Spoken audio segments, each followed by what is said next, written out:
নমস্কার, খবর দিনভর নিয়ে আপনাদের সঙ্গে রয়েছি আমি জুনেল। আর খবর দিনভরের শুরুতে এই মুহূর্তে যে ছবি দেখাবো আপনাদেরকে, সুশান্ত ঘোষের বাড়ির পাশের খালে চলছে তল্লাশি। খালে ডুবুরি নামিয়ে তল্লাশি পুলিশের। যে ছবি আপনাদের দেখাচ্ছি, সুশান্ত ঘোষের বাড়ির ঠিক পাশেই রয়েছে খাল, সেই খালেতেই ডুবুরি নামিয়ে তল্লাশি অভিযান চালাচ্ছে পুলিশ। কিন্তু কেন এই তল্লাশি অভিযান চালানো হচ্ছে জানবো। আমাদের সঙ্গে রয়েছেন আমাদের প্রতিনিধি রৌনক। সরাসরি চলে যাব রৌনকের কাছে। রৌনক, আমরা যে ছবি দেখছি, সুশান্ত ঘোষের বাড়ির ঠিক পাশেই যে খাল, সেই খালে ডুবুরি নামিয়ে তল্লাশি অভিযান চালাচ্ছে পুলিশ। কেন তল্লাশি অভিযান চলছে? দেখো, যেদিন সুশান্ত ঘোষের উপর হামলার ঘটনা ঘটে ঠিক তখনই স্কুটার চালক যে দুষ্কৃতী ছিল তিনি কিন্তু যে রাস্তা দিয়ে চম্পট দেয় তারই পাশে শান্তিপল্লী খাল, এবং যে দুজনকে ইতিমধ্যে গ্রেফতার করে জিজ্ঞাসাবাদ করা হয়েছে তাদের কাছ থেকে কিন্তু এমনই তথ্য উঠে আসছে যে সেই খালেই হয়তো একটি আগ্নেয়াস্ত্র তিনি ছুড়ে ফেলেছিলেন। সেই বিষয়কে সামনে রেখেই আর ডিজাস্টার ম্যানেজমেন্টের তরফ থেকে সেই খালে প্রায় 30 মিনিটেরও বেশি সময় ধরে তল্লাশি অভিযান চালানো হয়। শুধু খালেই নয়, পাশে যে নির্মীয়মান বিল্ডিং, সেই বিল্ডিং এও কিন্তু তারা তল্লাশি ছাড়া, এবং পাশের একটি জঙ্গল রয়েছে সেখানেও কিন্তু এই ডিজাস্টার ম্যানেজমেন্টের তরফ থেকে তল্লাশি করা হয়। অর্থাৎ দেখানোর চেষ্টা করব, এই যে রাস্তা, এখান থেকে ঠিক 700 মিটার দূরে সুশান্ত ঘোষের বাড়ি, এবং যখন শপিং মলের রাস্তা ধরে দুষ্কৃতীরা আসে এবং এই রাস্তা ধরেই সেই স্কুটি চালক তিনি কিন্তু চম্পট দেয়। সেক্ষেত্রে খালের আশেপাশে এলাকাতেই সেই যে আগ্নেয়াস্ত্র, অর্থাৎ 2টি ম্যাগাজিন উদ্ধার হয়েছিল, কিন্তু একটি আগ্নেয়াস্ত্র উদ্ধার হয়েছিল। আরো একটি যে আগ্নেয়াস্ত্র, সেই আগ্নেয়াস্ত্র এই খালে ফেলা হয়েছিল কিনা বা আশেপাশের এই অঞ্চলে ফেলা হয়েছিল কিনা, কারণ এই আগ্নেয়াস্ত্র মেলার পরে কিন্তু একটা তথ্য প্রমাণ হিসাবে গুরুত্বপূর্ণ ভূমিকা পালন করবে। সেই কারণেই কিন্তু কলকাতা পুলিশের ডিজাস্টার ম্যানেজমেন্টকে এই পাশে যে শান্তিপল্লী খাল, সেখানে প্রায় 30 মিনিট তারা তল্লাশি চালান যে আগ্নেয়াস্ত্র জন্য, এবং আশেপাশের নির্মীয়মান বিল্ডিং থেকে শুরু করে প্রত্যেকটি এলাকায় কিন্তু তারা খতিয়ে দেখছে সেই আগ্নেয়াস্ত্র আদতে মেলে কিনা। একেবারে রৌনক, সঙ্গে থাকো। আর এর পাশাপাশি আফরোজের সিন্ডিকেট রাজ, 12 জনের সিন্ডিকেটের অন্যতম ছিল আফরোজ। উত্তর 55 গ্রামের গুলশান কলোনির মার্টিন পাড়ায় সিন্ডিকেট রাজ চলত। পুকুর ভরাট থেকে নানান অসামাজিক কাজে জড়িত ছিল এই আফরোজ। 12 জনের সিন্ডিকেটের অন্যতম এই আফরোজ। আর এই নিয়েও আমরা কথা বলবো। আমাদের সঙ্গে রয়েছেন রৌনক। সরাসরি চলে যাব রৌনকের কাছে। রৌনক, যে বিষয়টা বারবার করে উঠে আসে, এই আফরোজ সিন্ডিকেট রাজ চালাতো, 12 জনের সিন্ডিকেটের অন্যতম ছিল এই আফরোজ। এবং উত্তর 55 গ্রামের গুলশান কলোনির মার্টিন পাড়ায় যে সিন্ডিকেট চালাতো আফরোজ, এই আফরোজের সঙ্গে বিবাদ কি পুকুর ভরাট নিয়েই হয়েছিল সুশান্ত ঘোষের? দেখো, প্রাথমিকভাবে যেটা জানা যাচ্ছে যে চলতি বছরের জুন মাসে এই প্রথম বিবাদের শুরু। আফরোজ সহ 12 জনের তাদের একটি সিন্ডিকেট ছিল, জমি দখল থেকে শুরু করে পুকুর ভরার বিভিন্ন অসামাজিক কাজকর্ম তারা চালাতো। এবং চলতি মাসের জুন মাসে একটি 120 বিঘার কাছাকাছি ভেড়ি, সেই ভেড়ি কিন্তু ভরাট করতে থাকে এই আফরোজ, এবং স্থানীয়রা প্রতিবাদ করাতে কার্যত বিতর্কের সৃষ্টি হয়। এবং যখনই জনপ্রতিনিধির কানে এই বিষয়টি যায়, ঠিক তারপরে কিন্তু পুলিশে অভিযোগ জানানো হয় এবং সেই ভেড়ি ভরাট আটকে দেওয়া হয়।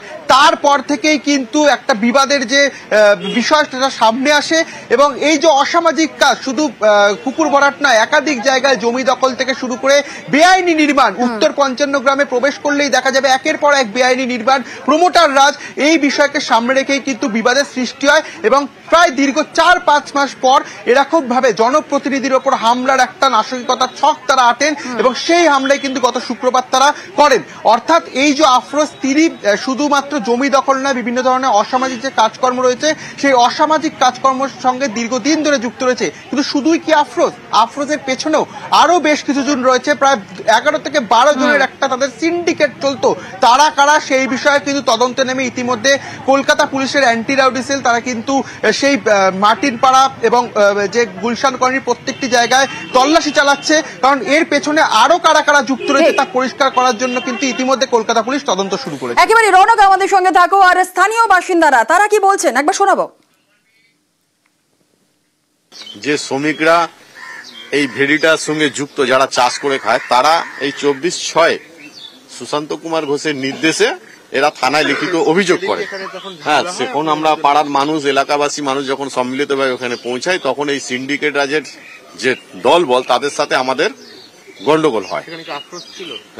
সবাই সংযুক্ত, সম্মিলিত এই সিন্ডিকেটের সাথে যুক্ত, তারা এখানে এসেছিল সবাই। সরকারি জমি দখল যারা করে তাদের বিপক্ষে কঠোর অবস্থান নেওয়ার জন্য আজকে সুশান্ত কুমার ঘোষকে টার্গেট করা হচ্ছে, এবং সুশান্ত কুমার ঘোষকে প্রাণে মেরে ফেলার চেষ্টা করা। আরো একটি বিষয় উঠে আসছে, গোডাউন বিবাদেই কসবায় হামলা। 2000 স্কোয়ার ফিট গোডাউন দখলের অভিযোগ হায়দারের বিরুদ্ধে, তোপ ধৃত ফ্রোজের। হায়দারের বিরুদ্ধে অভিযোগ স্থানীয় প্রমোটারের। স্থানীয় প্রমোটারটি কি অভিযোগ তুলছেন আরো জানবো, কি তথ্য উঠে আসছে। রৌনক রয়েছে আমার সঙ্গে। রৌনক, ঠিক প্রমোটার, স্থানীয় প্রমোটারটি কি অভিযোগ তুলছেন?